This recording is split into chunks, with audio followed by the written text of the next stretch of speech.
All right, good afternoon. Thanks for being a part of this breakout session. Our breakout session is titled How to Become a Billion-Dollar Practice. I know that's very vague, but we do have some very, I think, unique thought and perspective.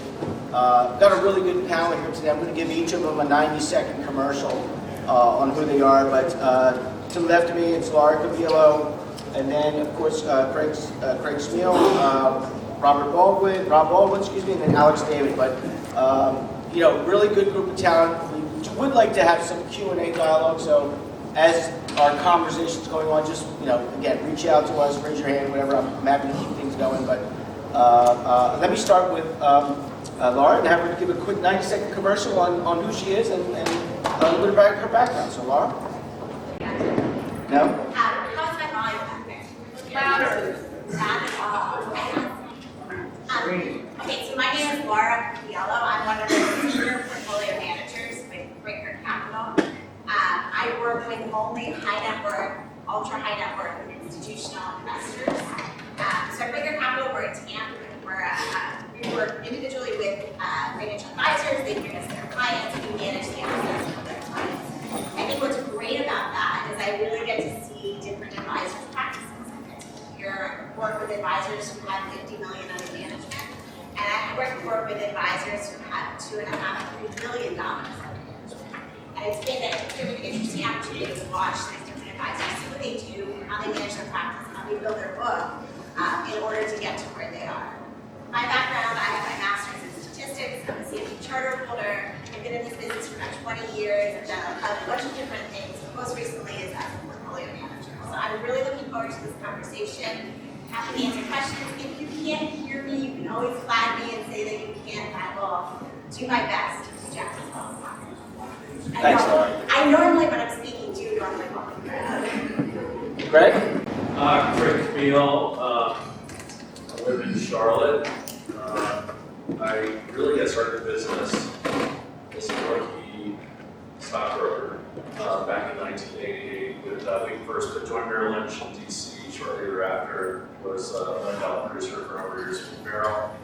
And then UBS bought me Weber, and I went into management and really had an opportunity to run 4 or 5 different businesses with UBS around the country. And then for the last 10 years, I've been really learning and growing into RA TAM world. So anyway, we really have 2 businesses. One is an outsourced chief investment officer business. So what we do is really get to know what the blind spots, gaps, or problems are with an advisory practice, and help them anywhere from technology to the investment committee to making investment decisions, due diligence, etc. We find that most RIs can use some help somewhere. So that's been a fun business for us. And then we also have a company called C8 Technologies, which is really a state-of-the-art direct indexing company. And so for advisors, there's direct indexing, tax loss harvesting, creating your own index, optimization. It's really cool, kind of cutting edge stuff. And that's what we do. Great. Thanks, Greg. Rob? I'm Rob Baldwin, founder and CEO of TradePMR. We are a brokerage clearing service provider for registered investment advisors. I've been in business since 1998, since we started TradePMR. Before that, I was a broker dealer warehouse world since 1984. We custody and clear for over 450 firms around the country, and really kind of specialize in technology as well as support. Those are the 2 niches that we thrive on. Our platform is all encompassing. It's called Fusion, and our advisors love it. It's won the Customer Satisfaction Award for the custodial space in the last 3 or 4 years. And combining that with our service niche of answering the 90% of our phone calls in 8 seconds with a human, we think it's just a differentiator in our space right now, and we're going to try to take advantage of it and continue to scale our business. Thanks, Rob. Alex, coming out with you. Yep, Alex David. I'm the president and CEO of Steve Independent Advisors. I just stepped into a role about 1.5 years ago, but had a lot of fun since then. Stiefel our parent company, public trading company, been around since 1890, largest research firm in the world, #1 underwriter in the country. And Stifel had an independent firm called Syndicate Securities, which I never heard of before I stepped into the role. So I call myself a 30-year-old star. He asked me to come into the firm and go to the firm and we've actually went over 31 advisors in the last 18 months, about almost $6 billion in assets under management. So that's been great. And we'll hopefully continue that success. And 15 years spent on the wholesaling side of the business. And so I kind of got to see a lot of really, really talented advisors, many of you, 1 and 2 now, since in the last several years. And so the other 15 years of business have been kind of like in the independent space. I was at Wells Fargo Finance. And I'm really looking forward to the discussion because, there have been lots of conversations of how advisors are growing, and we've seen some fantastic growth, and hopefully we can continue to the conversation. That's great. And again, thanks everyone. We've had a couple of conversations coming into this event. And the way we're going to try and map this out to make this, obviously thought-provoking, but also interactive is we'll talk briefly about the concepts, the general concepts about, am I built for this type of practice? How do we take certain steps to get there? What are some of the pitfalls or the related experience that we would like to share with you all? And then get to the part where I really think it's going to open up the whole conversation, which is, where do we go from here? What are some of the new innovative ideas that some people are coming up with, thinking about, and creating $1 billion practice? So let's start with, at least kicking the conversation off with, am I built for $1 billion practice? Some of you are growing exponentially.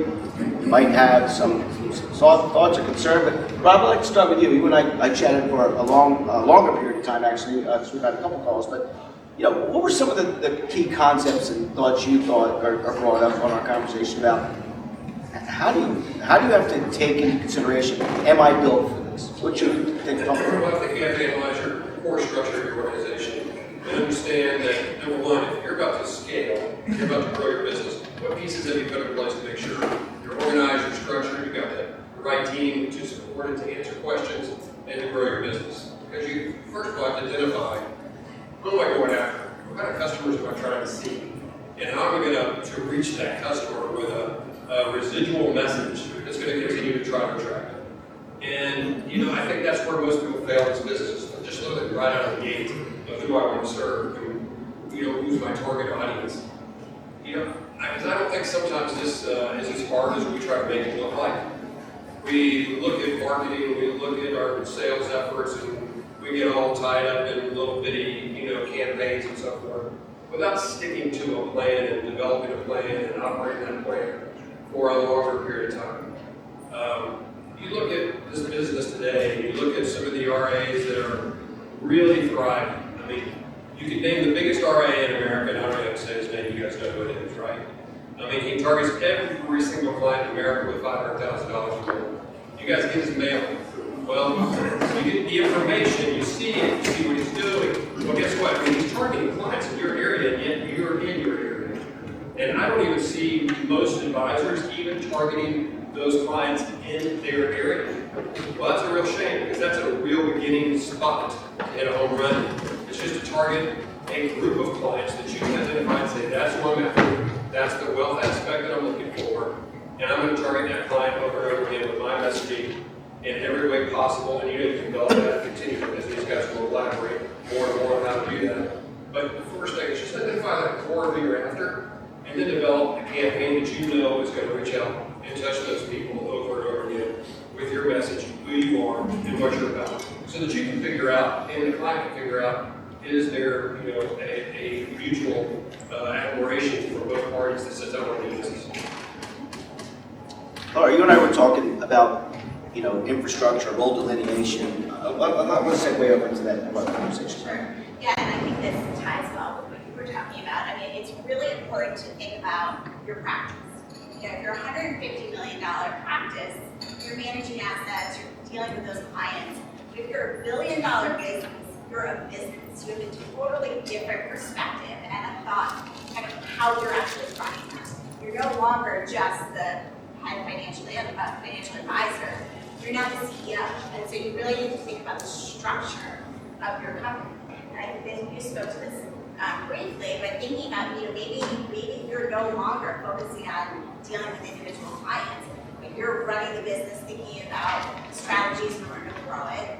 And you have folks under you that are really supporting clients. You also have a chief marketing officer, somebody who's focused solely on all of the marketing prospects. You've got somebody in compliance, you've got somebody in operations, you have a team cadence, you have everything that you need to build a business.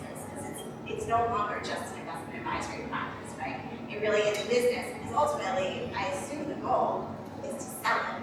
And when you sell a $150 million book, you're going to get 2.5, 3 times revenue.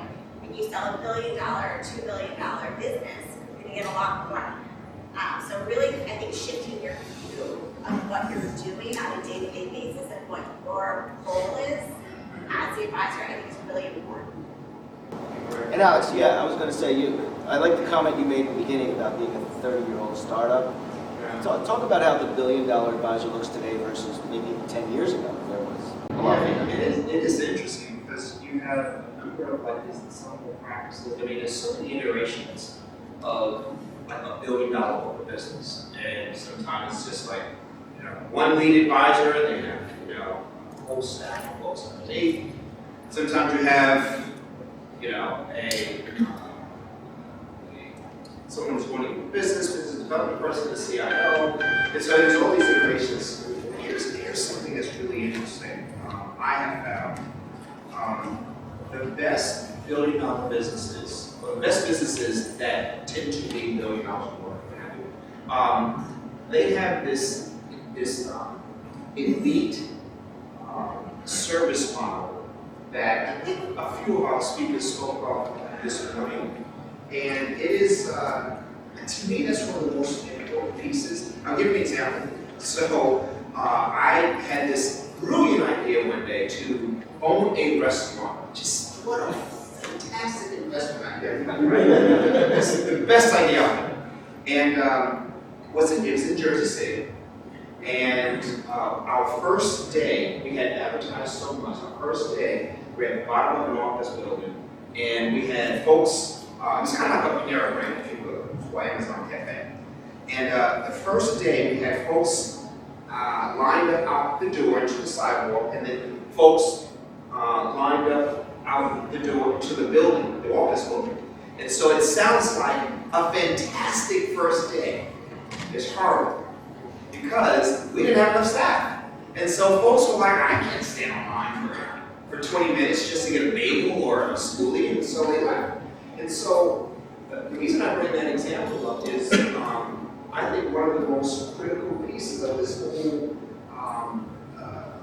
kind of evolution to these large practices is your staff ready for you to become a $1 billion practice? You may mentally, everything's good to go, you have all your clients ready, but is your staff ready? Because if they're not, the service levels can be depleted pretty significantly. And instead of going from 300 million to $1 billion, you may go from 300 million to 200 million because the service level isn't up to par. That's just one of the things I think. Greg, do you have anything you want to add? Or? Yeah, so as I was listening to everyone, I wrote a book a couple years ago called The Financial Advisor Success Manual, which the name was picked up by somebody else, and I hate the name of the book, but if you buy a copy of it, I actually get like 50 cents in royalties. So, but there was a whole chunk of the book on tiering. And as I was listening to you all talk, I was just imagining if you were trying to get to $1 billion, if you were an RA, you had 400 million, and let's just say as an example, you had $400 million assets, all right? And so you said, okay, my goal is to get to $1 billion. So there's only 3 ways you can grow a business. 1 is through market appreciation, 2 is through acquisition, and 3 is through getting new clients. And so So let's just say that you wanted to, so by the way, of those three, the best is to get new clients. Because you make a lot more money, you get a much higher payout and all that kind of stuff. So then you think, all right, if I have $400 million households, that means I have to get 600 more $1 million households in order to get to $1 billion. But it took me 25 years to get to $400 million household. So that's going to take me 50 years or whatever to get to $1 billion. So that doesn't really work, right? So what I've seen, and I think what we're talking about, is that you have to get bigger clients. So instead of having $600 million accounts, you have to have 60 $10 million accounts. And so to me the question is, how do we tier your business so that you can deliver the proper service to those $60 million relationships? And so anyway, I'll pause there, but you know, I just think as you're thinking out, how does that kind of tie back into our rebuild and what does tiering look like? Yeah, and we did spend a lot of time talking about those three very general categories: organic growth, succession planning opportunities, buying out other businesses. But I'm curious from the crowd, if you'd like to talk about or raise the question or even raise a point, are you all exploring other opportunities to grow beyond $1 billion? I'd like to ask the panel too on some of the things that we talked about that were, you know, maybe forward-looking or forward-thinking. I mean, some people are talking about multiple revenue streams. You know, this is going beyond $1 billion in assets. But yeah, jumping out the car. I guess weatherproofing your business and going to single house. I'm sorry, can you speak up a little? I'm having a hard time hearing you.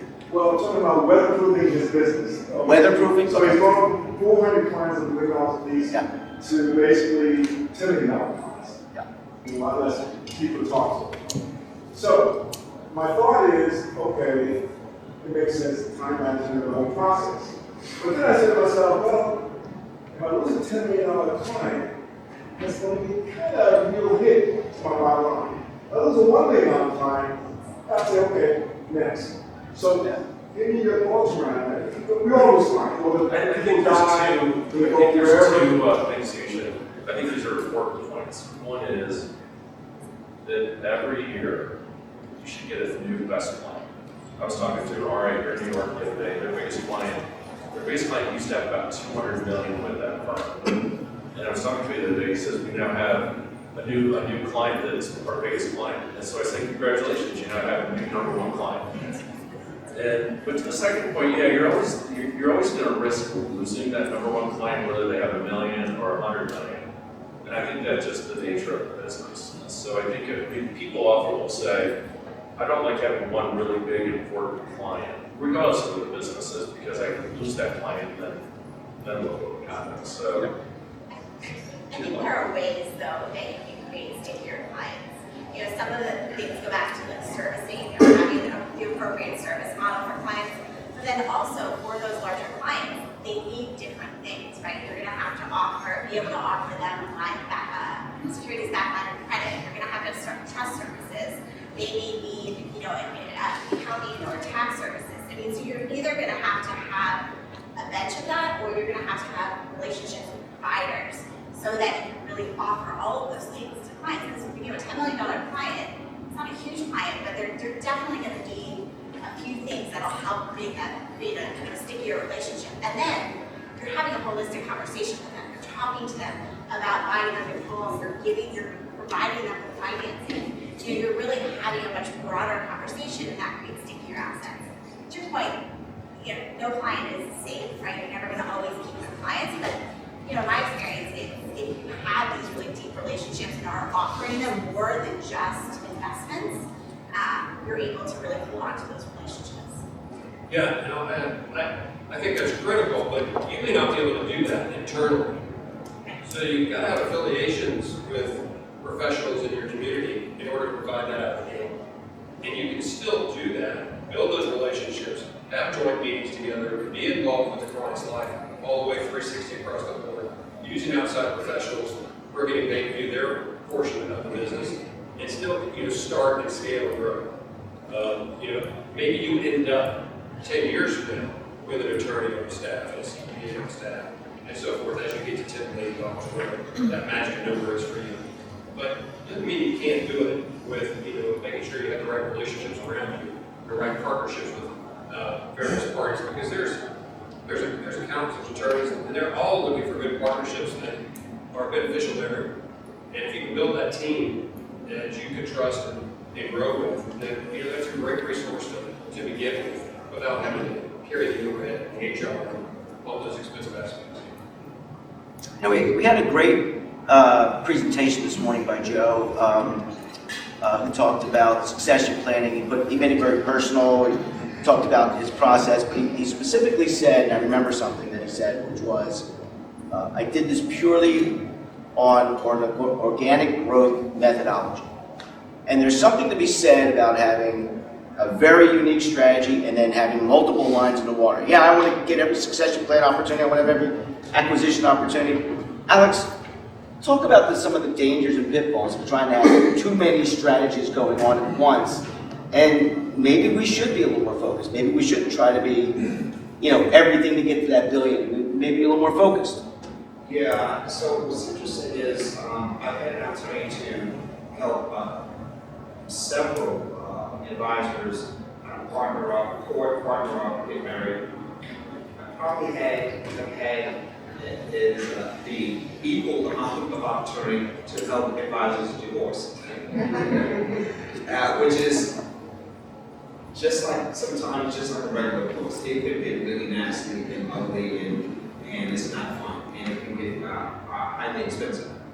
And so what I have found is if you kind of know in a very precise way what you're really good at, what your staff's good at, what you're looking for, and you try to identify, almost laser, what that advisor looks like. It could be a woman, it could be a person of color, it could be so whatever it is. I have found that to be the best route because a number of those divorces are when they have so many lines in the water and they're like, hey, it's just an absolutely viable business eventually.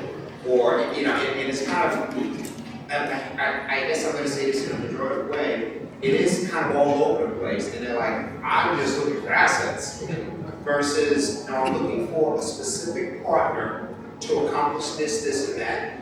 In my opinion, it significantly mitigates the risk of a divorce when you have that type of focus. That's what I've done. Anybody want to elaborate on maybe some things to watch out for, pitfalls, things you've seen in the past, experiences, share with the crowd? Rob? I think personality conflicts are things that you can identify really quick, and I think we all have that innate ability inside of ourselves. That we sit down and have a meeting with somebody, we do it as a custodian. Rob Bilbo, who's here in the audience with me, he's always usually the first one to speak up and say, red flag on this advisor, I don't think we want to do business with him. I don't think he's a good fit for us. And we'd rather go through that exercise early, and you can do that as an advisor to your clients and go through that and figure out, is this going to be a client who's going to harass my staff? Is this going to be a client who's going to call up and, curse out my staff, when they get angry about something that didn't go their way? No one needs those issues and those problems, and all it does is have a trickle-down effect, So, I look at that and I say, identify those things really early, and be choosy because if you're going to go through what you just described, think about the price of that, think about the consequences of that. You don't want to deal with that. You want things to be at a positive momentum for as long as possible. Because I have a saying that says if you're not growing, you're not in. Well, if you're going through that kind of situation, you're reeling. It's something you're gonna eat up 3 to 4 years of your life in progress trying to make it up. So, Craig? I would just throw in something around pricing. So a $1 billion practice at 1% generates $10 million a year. So I guess this could have been called a $10 million a year revenue summit. And so the question is, if that was your goal to get your firm to do $10 million a year of revenue, what services would you provide and how much would you charge for it? So the average advisor in general charges 1%, and then typically there are other fees on top of that, like asset management fees or retainer fees and so on. But I I believe that the average advisor charges too little. Not dramatically, but let's say if the average was 1%, I think 1.25% is good. And when you do that extra quarter percentage, you invest it back into your business. So you can actually provide more services to your clients. And I don't believe that the RIA business needs to go through fee compression if you're really delivering good services. So I would say, in addition to looking at your AUM, look at your revenue and what are ways to convert your revenue, but do other ways to win with your clients. It's so interesting because a lot of what I see are some advisors, they get larger books, maybe they get to 500 million, maybe they get to $1 billion, and then they start thinking about, well, how do we diversify our income streams? Maybe we bring asset management in-house. And one of the things that I would just caution you about is know what you're good at, right? So if you're great at going out and developing client relationships, clients are hiring you because of everything you're doing, the planning, the knowledge that you're bringing, helping them kind of get through their lives, helping them sell their business. They're coming to you for so many different things. They're not coming to you to beat the S&P 500, right? The problem is that sometimes advisors then bring investment management in-house. They focus very much on investment management, so it's hard for them to kind of build their practice because they're really focused on that. And then they're setting themselves up to maybe get fired because of performance, right? There's no independence there. So I think from my perspective, really focusing on what you know to build your business and trying not to kind of get over your skis. And that could even be about focusing on a certain type of client. I've got advisors who work only with business owners. They understand private equity really well, they understand the business cycle really well, yet they can talk to their clients through a sale of business. And so they feel very comfortable in that space. They've built a huge practice just on business owners. I have other folks who focus on women, female divorcees, right? They understand that process, they know how to support them, they've got everything they need on staff in order to help them. So really understanding your niche, understanding what you know, what you're good at, and not veering from that will help you to generate additional revenue. Yeah, very good point. And I think this part of the discussion, I really would like to have some back and forth because I'm going to ask a question because I'm looking out at folks that have already achieved a certain level of success. Your $1 billion practice. I'm going to ask you, are you a $1 billion recruit to someone? Or are you a $1 billion entity, M&A opportunity to someone? There's two totally different views. One, they basically have no control over what your deal might look like if you decide you're going to make a transition or your succession plan might look like. The other is very unique. You're a business. People are looking at you at multiple stages of culture that's built into it, different revenue streams. So the question really is, for the $1 billion practice today, how do we evolve from here? Where do we go from here? What's going to be different and unique about the $1 billion practice? Am I a recruit or am I a business opportunity? So Alex, I'll start with you. What are some of the things that people should be looking at now, defining what that $1 billion practice should look like going forward and how they want to define themselves? It's a good question. The evolution is pretty historic, I would say, and I find it unprecedented. So back in the day, meaning like 3 years ago, not like 30 years ago, back in the day, folks would, whether you're a $1 billion practice or $1 billion or $10 million in assets with $10 million in revenue, they would go from Mineral to Morgan, or maybe Morgan to Finet, or Steeple Advisors, whatever it is. They would get a deal, transition money, they go, live their lives, and they have the cash flow and pay on some sort. And, or perhaps they may get some transition money from, starting a deal. All right, that's fine. Not a big deal. What has happened in the last several, I'd say honestly, the last 2-3 years, is private equity has come in pretty significantly, and some of you have already participated in this space. Some may not even be aware that it's happening. But what's happening is I think it's just revolutionary and it's so interesting because instead of getting a deal, if you're being recruited, or perhaps selling your book, your entire book, and you're like, okay, well, I'm 61 years old and I'm still young, I'm still fit, and what am I going to do for the next 30 years of my life? And perhaps you're one of those advisors that says, I want to die at my seat, right?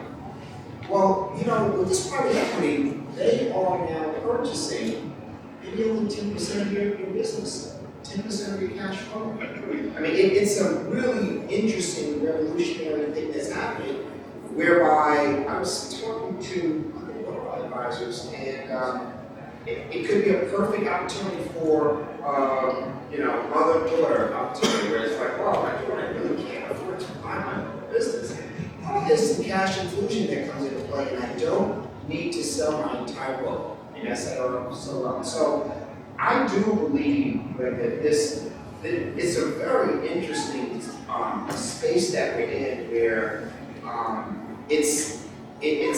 and some of the major players are doing it really, really well, and I'm watching what they're doing, because we haven't done it yet, but I'm like, wow, that seems really interesting. Because if I'm an advisor, it's pretty appetizing to be able to sell some of my cash flow, take some dollars off the table, stay in the business, continue to grow my business, and the larger the assets under management, clearly the more innovative and the more creative you can get with that capital. Yeah. How does ownership structure work into all this, right? Ownership, culture, and all that we were talking about. It's interesting as you were you look great for 61. It's a lot of money. I remember in 1990, a financial advisor left one firm and went to another firm, and they got this unbelievable 25% cash payment to them. They were like a $500,000 producer, so they gave a check for like $100,000. I was like, oh my God, I can't believe that. And then it went up to 50%, and then it went up to one time. So then the stock market corrected, 9/11, but then it shot right back up to 2 or 3 times. So it's really amazing to think about the liquidity that's been pumped into the industry, whether you're just going from one firm to another firm or one sell. I think that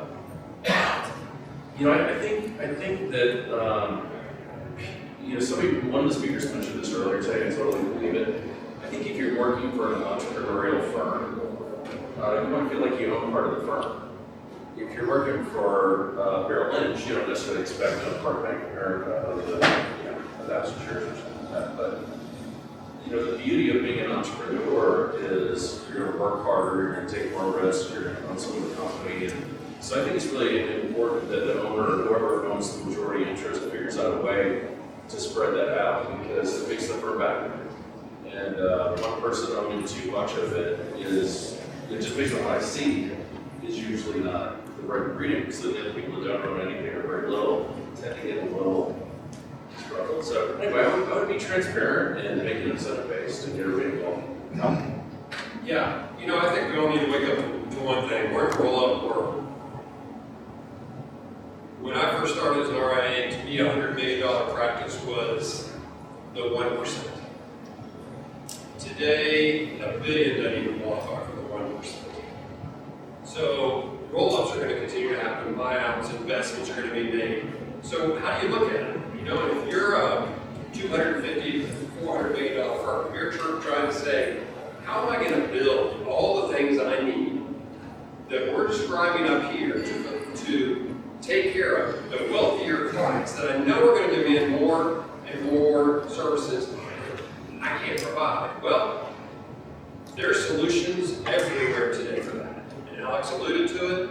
These firms are buying pieces, parts of your business. They can put all the things together. They've invested to make sure you have lawyers, you have CPAs, you have TAMs, you have everything already in place. And they're willing to buy all, part, etc. of your business. There are so many offerings, so many opportunities for your practice today to grow and scale. So if you want to sit in the seat, die in the seat, then you can do so with a lot of support that you couldn't have normally created yourself. Or, you can turn it over to someone else, take a big check. The opportunities are endless because the money has been for so long, it really still is. And, when they included today, there's more more deals already this year than they were last year. That's, name me an industry where that's taking place right now, where interest rates are. And the multiples. Yeah, it's unheard.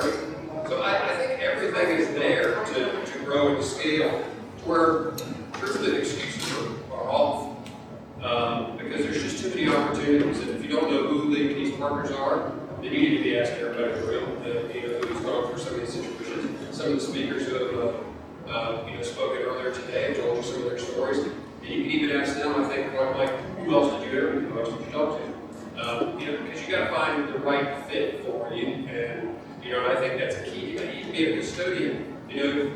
We're starting to throw around money like crazy. I mean, it's getting to where you can do different things, and you can tap into different resources that haven't been available in the past, but definitely it has changed.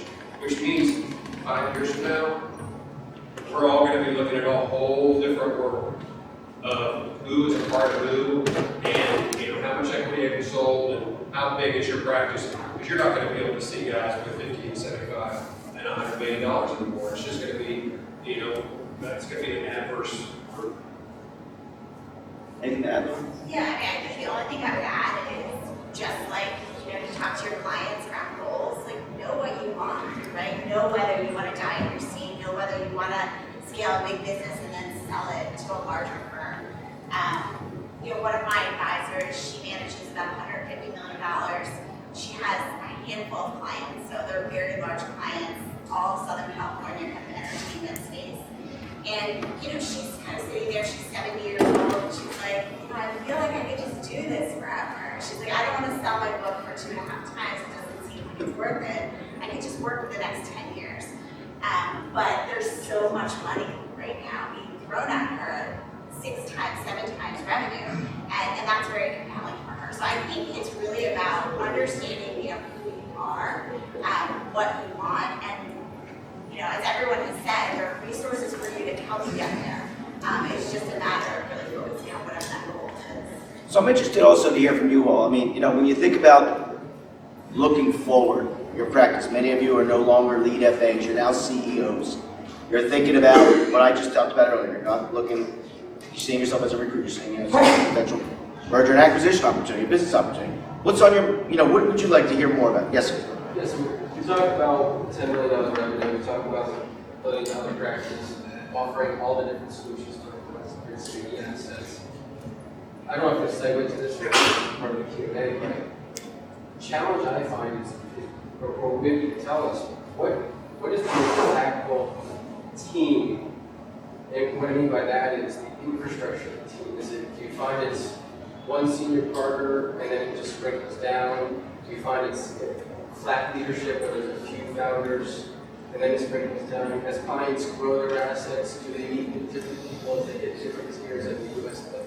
So that's the struggle, and I'd love to know what. Sure. Yeah, the question really is for those of you who can hear is that, what's the optimal team dynamic, team structure? Is it everything in-house? I'm going to put some words in your mouth. Is it some of it virtual? Am I outsourcing some things? Is it a linear or horizontal approach? What's the, at least out of the gate structure that we should start to focus on? And I'm curious to hear from the group here, do you have a preferential team dynamic, or is it, I hate to say it depends, but what would you, pretty much gear someone or focus someone or maneuver someone towards?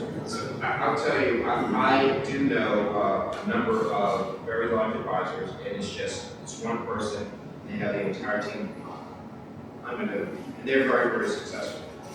But every time I sit down with these particular advisors, I do mention the desire, first of all, from a defensive perspective, and then offensive perspective. From an offensive perspective, hey, wouldn't it be great if you had an opportunity to begin to specialize and deliver these types of, offerings to your clients and what have you? It could be other services, legal and taxes, but it also could be someone who's really good stock, really good marketer, really good, and they come in as a partner, right? Perhaps you always come in as a partner.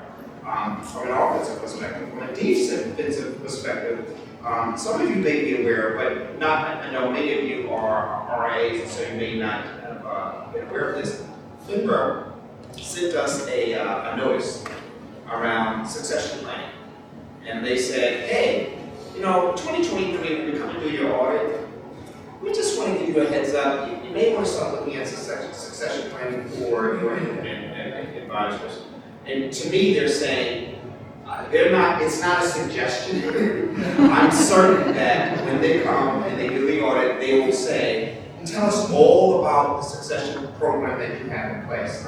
So from a defensive perspective, I think it's probably more critical than ever before, because when you have that one rainmaker and that one person and the staff underneath, if something, God forbid, were to happen to that one person, even if they're placed in a temporary incapacitated state, what happens to the business? I mean, just think about that for a second. If you are, let's say, a rep as manager, as an example, you are doing discretion, and something happens where you can't come into the office, and I've literally seen this a number of times. I had one advisor, she was fixing something in her garage, she slipped and she slipped, hit her head on the concrete, she was in a coma, 6 months. I mean, it's horrible. She survived and she's doing, much better. But now what happens? What happens to those clients? What happens to, because, if you're on the fitness side of the business, well, you got to shut off the discretion. You just shut off the basis of the whole practice. Right.